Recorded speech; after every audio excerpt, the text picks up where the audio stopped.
Okay, so here is my take on Larry after a few people said, please try to see it from a more balanced perspective. And you were absolutely right, because yes, that's the whole point of having critical thinking. You kind of have to examine things from multiple angles and test what you can. But in this case, we're not testing anything because we're not researching, but let's see. Okay.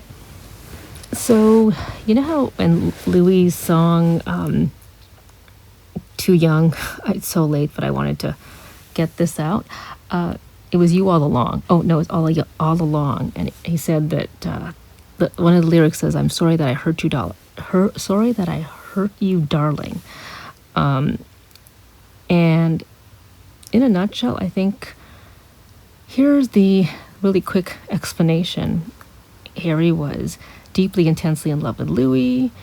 And I this is sort of my idea, but another poster said that Harry was deeply in love with Louis in a very intense way. Louis didn't reciprocate with the same intensity.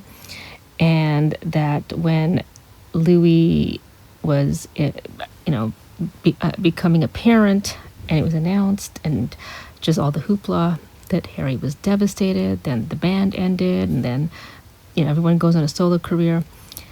A lot happened at once. And when Louis sang, I'm sorry that I hurt you, darling, it was you all along, it could be.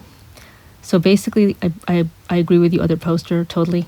I think that Louis, if he feels guilty, probably feels guilty because he, if he had only stood up for the relationship the way he stood up to management when it came to working conditions and making sure that people were treated humanely and Zane got rest and that Harry got rest, if he had brought that same zeal to the relationship and allowing it to have breathing room, so that he in himself also allowed himself to reciprocate with the intensity, then that wouldn't have set up what ended up being a very heartbroken Harry. And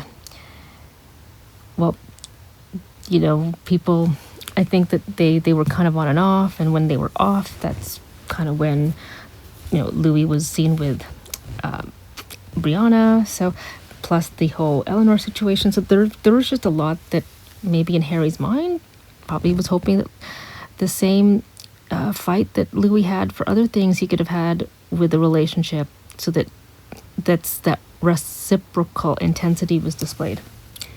And I think the other poster did say that Harry's superpower is being professional, even if feeling something really intense. So certainly he was holding a lot in. I can see that because of the high agreeableness. And it was a perfect kind of volcanic buildup to Harry kind of having the, I'm going to show you moment because I'm heartbroken. And then it set up this pattern of like Louis, kind of seeing Harry really transform in this really provocative way, and him feeling all betrayed and, kind of in whatever reaction one would have when they're like, oh my God, they become everything that I said I didn't want them to be, or that we protected them from. So it's sort of the setup, right? And this is where you can still blame Simon Cowell and management. Okay, so let me kind of break all this down into something that's a little more coherent, because I know I'm not sounding coherent. And if you want to know why I was a little sour over Harry the last couple of days, I know that it was because I was really more attached to One Direction reuniting and maybe singing a tribute song for Liam Payne at the Brit Awards, but they didn't. And then they say that the reporting is divided with who said no, and mainstream media is saying that all of them said no, but then there's like specialty media that's really pushing the narrative that Harry said no and the other said yes. So the thing is, we just don't know. But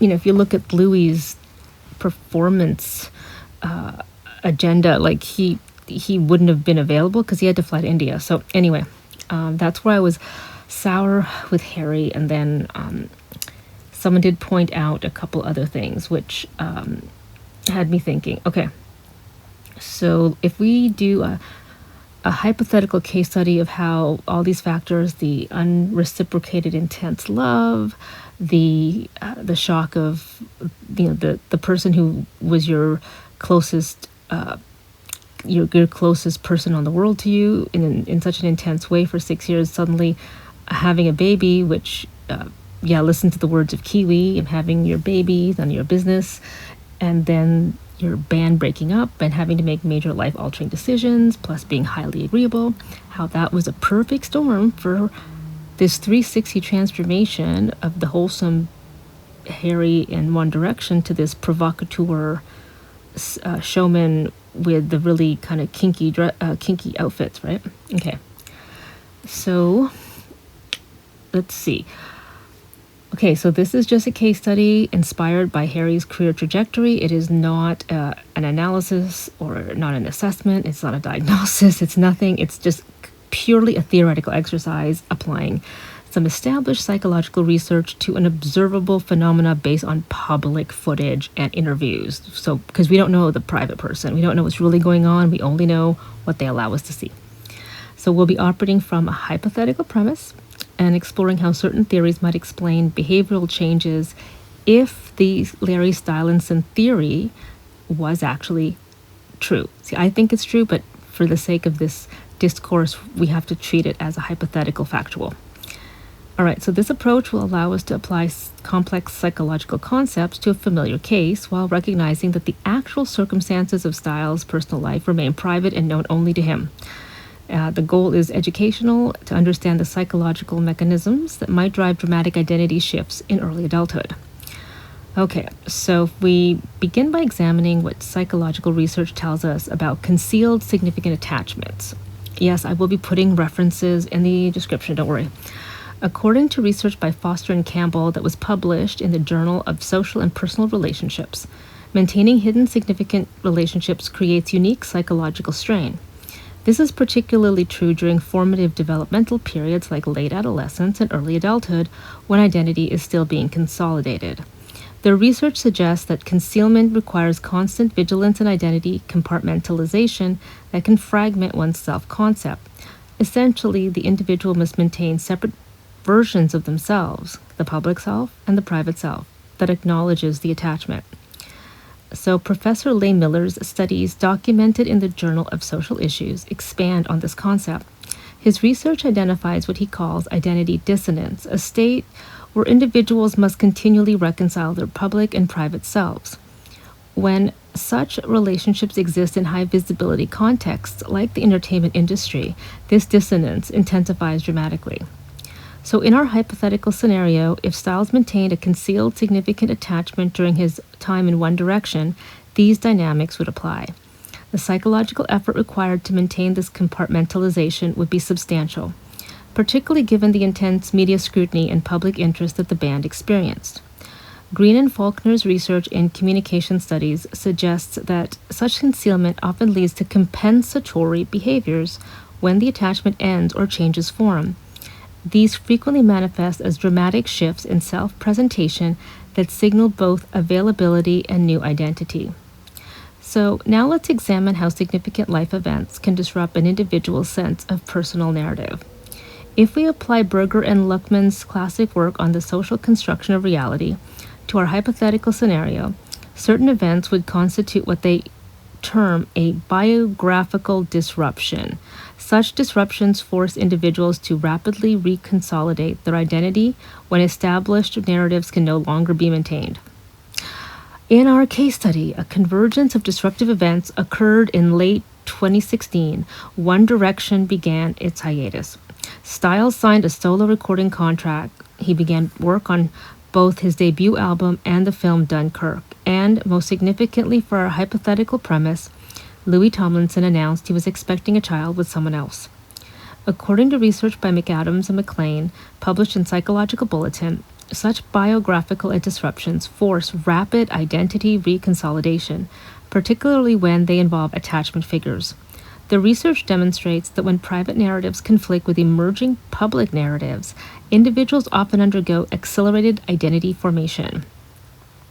Frost and Mayer's research specifically examined how public announcements that can contradict private attachments create a form of narrative fracture. Their studies suggest this frequently leads to dramatic compensatory behaviors, particularly in how individuals present themselves sexually and romantically to reestablish narrative coherence. Brown and colleagues' research identified multiple simultaneous transitions as creating optimal conditions for accelerated identity reformation. The convergence of career changes, public announcements, and attachment disruptions would create precisely this scenario in our hypothetical case study. The entertainment industry presents unique opportunities for processing emotional experiences through performance. Let's explore how this might manifest in our hypothetical scenario. Bell and Hartman's research documented how performers often process personal disruptions through artistic personas, channeling unresolved attachments into performance elements. In our case study, Styles' solo career would provide the perfect vehicle for this emotional processing. If we apply Irving Goffman's classic framework of presentation of self, modernized by contemporary researchers like Bernie Hogan, dramatic shifts in self-presentation often follow periods where previously established front-stage identities become untenable. When an individual can no longer maintain their former public persona due to private changes, a rapid evolution in self-presentation typically follows. Particularly relevant is Norman Denson's concept of epiphanic performance, where performers translate personal emotional material into artistic expression.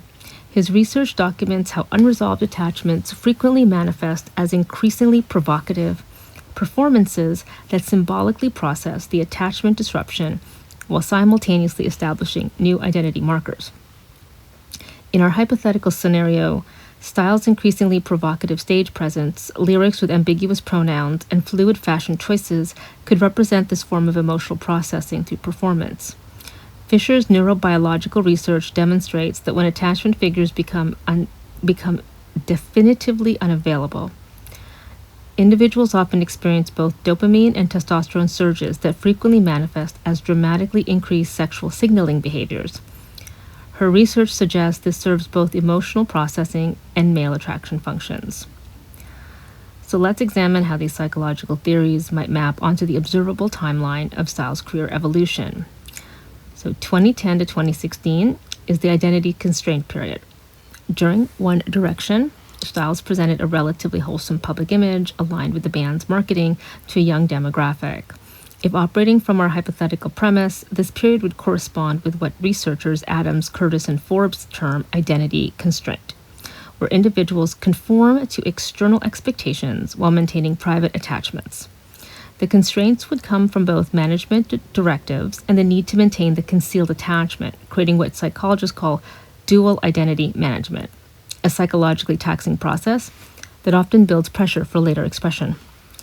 Late 2016, a convergence of disruption factors. As we've discussed, multiple significant events converged during this period, creating what Brown and colleagues identify as optimal conditions for accelerated identity reformation. The timing of these events is crucial to understanding the subsequent transformation. 2017 to 2018, initial identity reformation.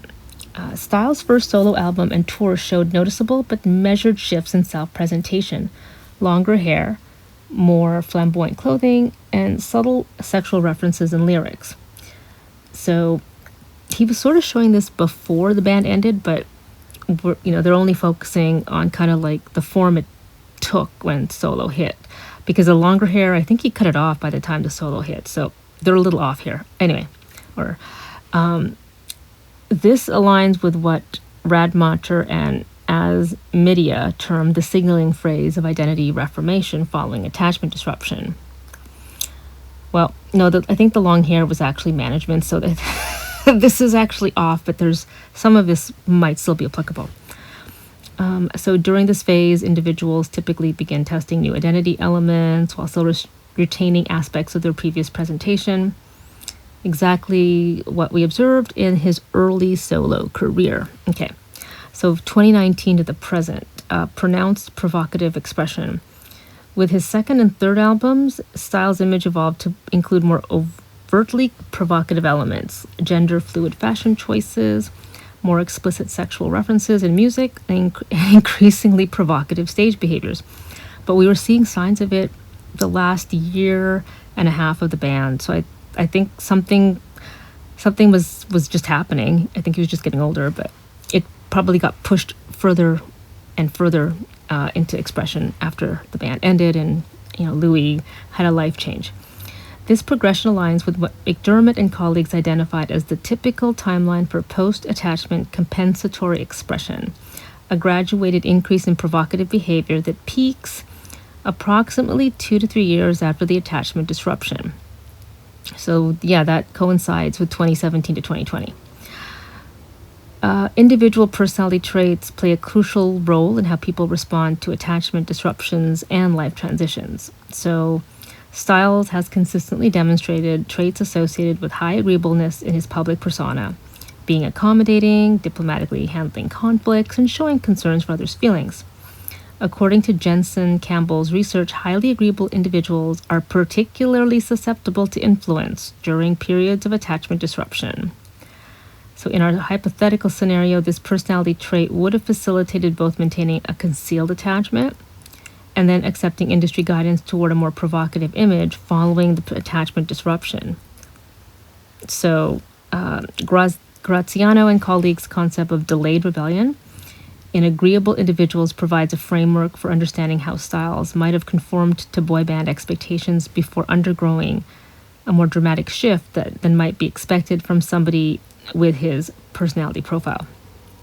So the entertainment industry context amplifies these dynamics. Marshall and Barber's research on the distinctiveness imperative in solo careers documents how the industry rewards provocative self-presentation for performers. So it's a reinforcing cycle, transitioning from groups to solo careers, creating structural incentives that align with psychological needs during attachment reorganization. This interaction between personal psychological needs and industry incentives creates a powerful momentum toward dramatic image transformation, a perfect storm of internal motivation and external reward. Yeah, so they kind of aligned, like internal motivation to I'll show you, and then the reward of, hey, look, you're doing this thing, and here's your reward, right? So the incentive is to keep doing it both inside you and outside you. All right. So in summarizing this hypothetical case study, we can see how Harry Styles' image evolution can be understood through a multifactorial psychological framework. 1, the strain of maintaining a concealed attachment during formative years would create identity compartmentalization. 2, the definitive disruption of the attachment through external events would trigger attachment reorganization. 3, multiple coinciding life transitions would create a period of identity malleability, where you're really malleable to another person's influence or other person's influence. High agreeableness would facilitate both internal conformity and later dramatic shifts. So you'll do what they tell you to do more likely, like you won't push back because your nature is to seek harmony.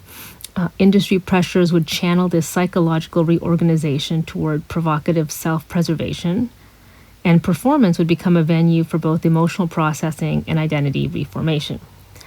So the resulting image evolution from wholesome boy band member to provocative solo artist would represent not merely a marketing strategy, but a complex psychological adaptation to specific attachment circumstances, personality factors, and industry contexts.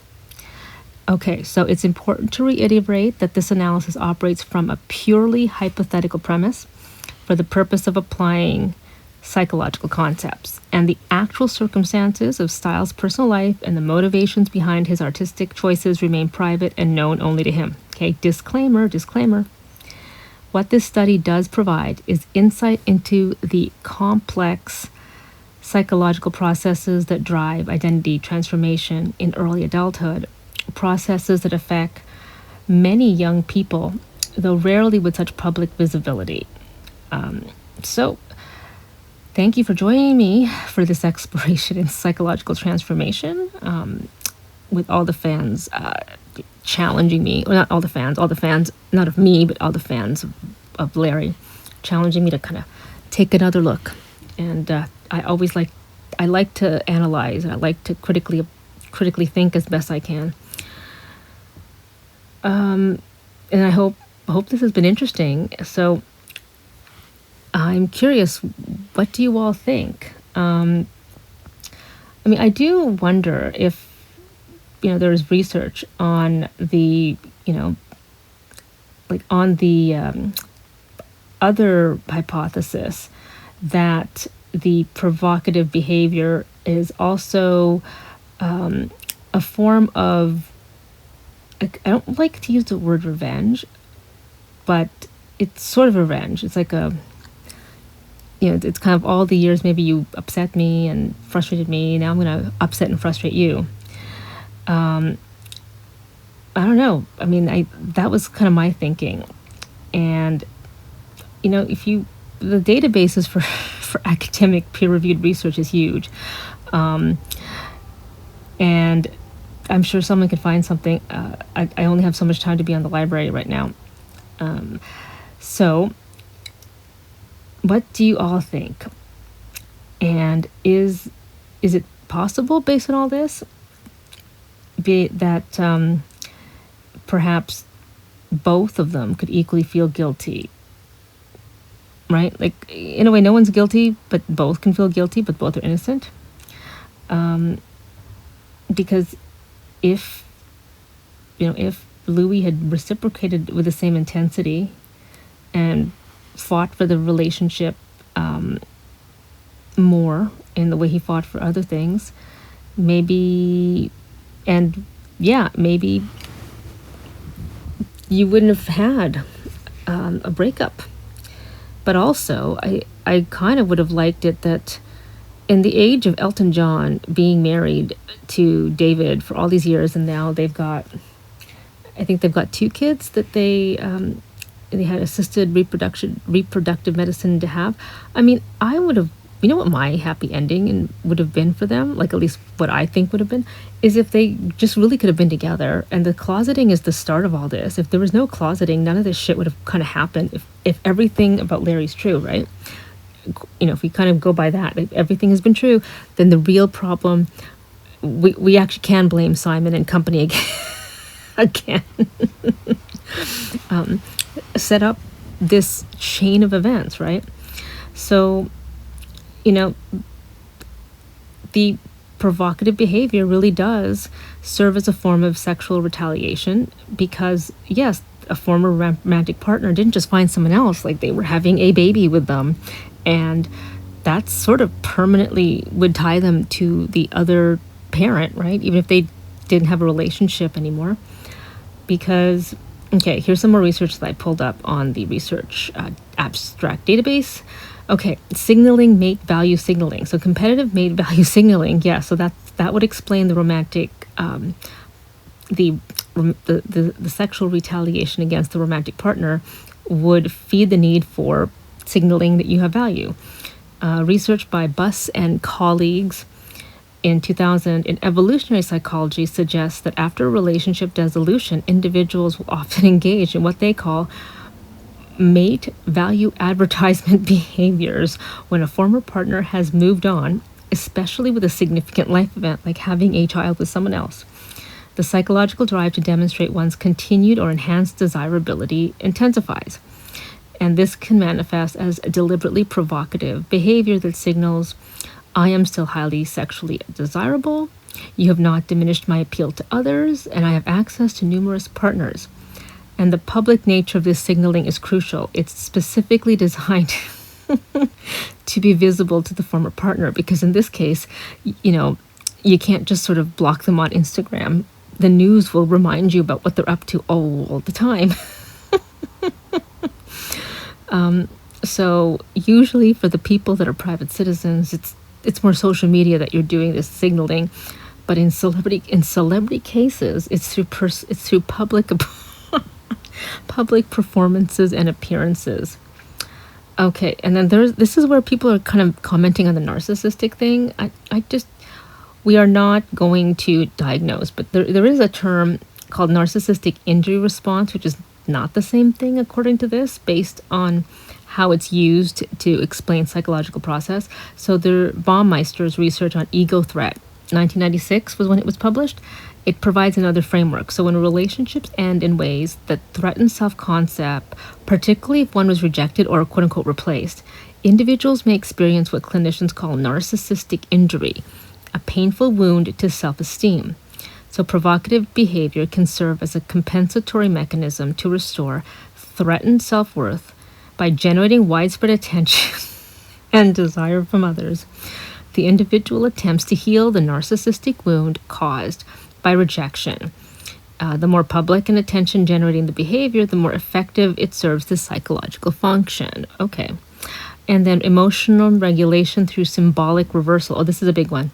All right. So Greenberg and Johnson work on emotion-focused therapy in 2010 suggests people often seek to reverse or undo painful emotional states through symbolic actions. So in this context, provocative behavior can represent an attempt to reverse the emotional dynamics of the former relationship. So if the individual felt constrained, rejected, or disempowered in that relationship, overtly sexual behavior can represent a symbolic reversal of these dynamics. So like brazenly expressive.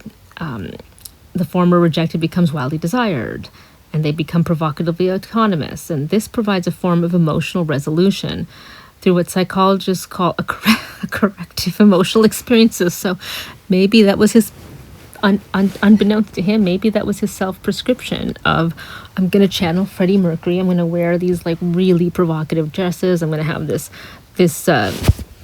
stage show that's like really like out there, right? And so basically all the people that attend his concerts are participating in some kind of therapy session with him. But he's like the only person getting there.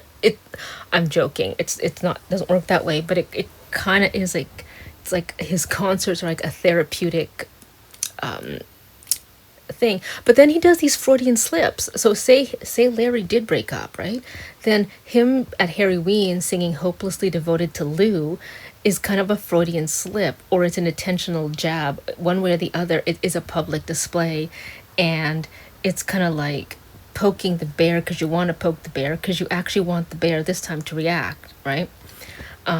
So that's a, again, we don't know what the truth is. However, it's interesting to kind of see it from this kind of more academic perspective, and that's more objective.